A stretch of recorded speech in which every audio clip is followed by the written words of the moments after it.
Lalu pernyataan-pernyataan yang tidak relevan atau yang tumpang tindih, maka kita hilangkan, sehingga yang tersisa itu hanyalah horizon makna. Di bagian ini data sudah menampakkan sedikit fenomenanya.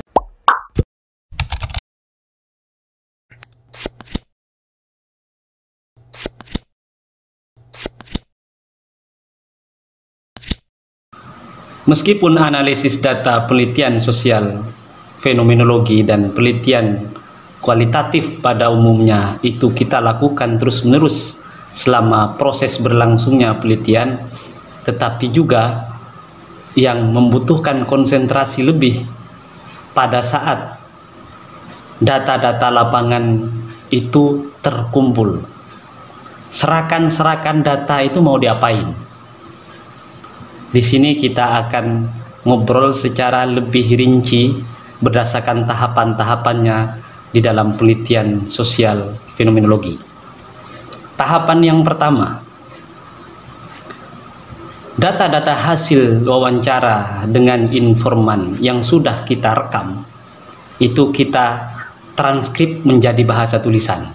Ini sama seperti penelitian kualitatif yang lain. Di sini peneliti perlu mungkin untuk menjadwal waktu transkrip. Setiap wawancara dengan satu informan ada baiknya ditranskrip. Jangan membiarkan data-data hasil wawancara itu menumpuk, karena akan menyulitkan kita di akhir, kecuali ada yang membantu mentranskrip gitu. Transkrip ini adalah murni apa yang diucapkan dan dikatakan oleh informan. Makanya jangan menunda untuk mentranskripnya.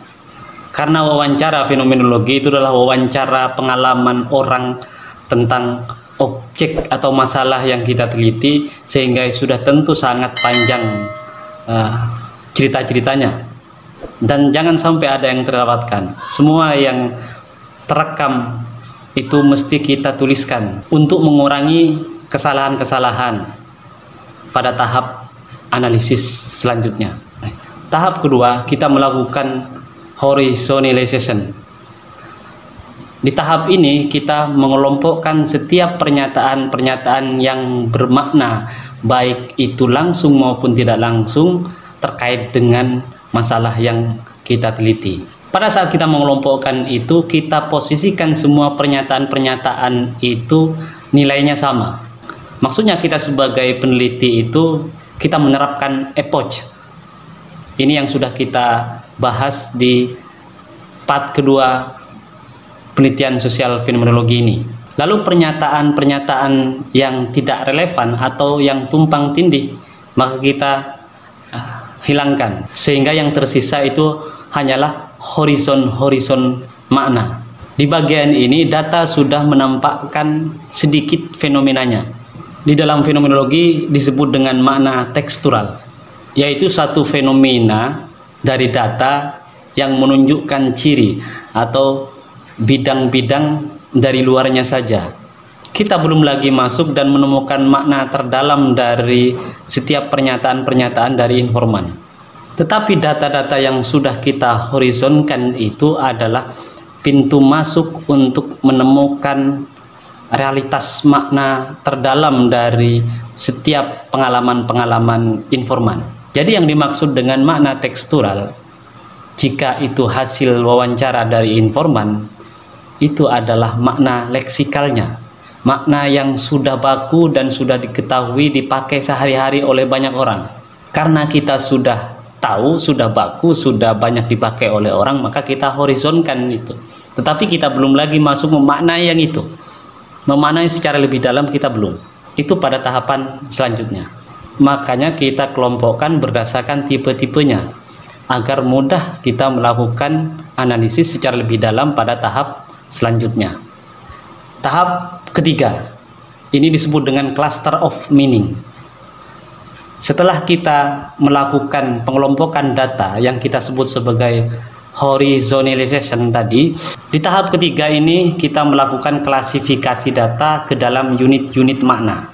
Pengalaman mana yang dikatakan oleh informan itu yang paling mendekati dan mewakili makna dari masalah yang kita teliti, dan juga pengalaman mana dari pernyataan-pernyataan informan itu yang mendukung atau menguatkan. Di tahap ini, peneliti tidak hanya sekedar melihat makna leksikal, tetapi semua makna yang memungkinkan, baik itu dari refleksi informan atau refleksi peneliti sendiri, dengan tetap bersandarkan pada realitas pengalaman informan. Ini sering kita temui dalam laporan-laporan penelitian kualitatif, di mana peneliti mengambil ungkapan-ungkapan atau pernyataan-pernyataan esensial dari informan itu untuk dijadikan sebagai subjudul bahasan khusus. Misalnya kita mengambil bahasa lokal daerah di mana informan tinggal, atau pernyataan-pernyataan lain yang itu merupakan refleksi dari pengalaman informan dengan masalah yang kita teliti. Kemudian setelah kita melakukan klasifikasi ke dalam unit-unit makna, maka ketemulah tema-tema yang menjadi esensi dari fenomena masalah yang kita teliti.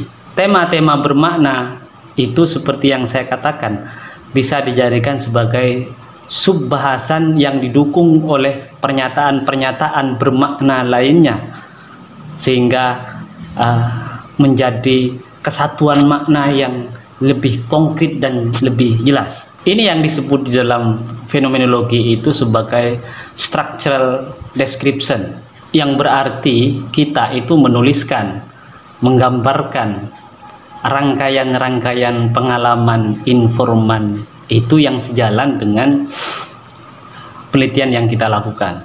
Kemudian di tahap keempat, menuliskan laporan secara menyeluruh.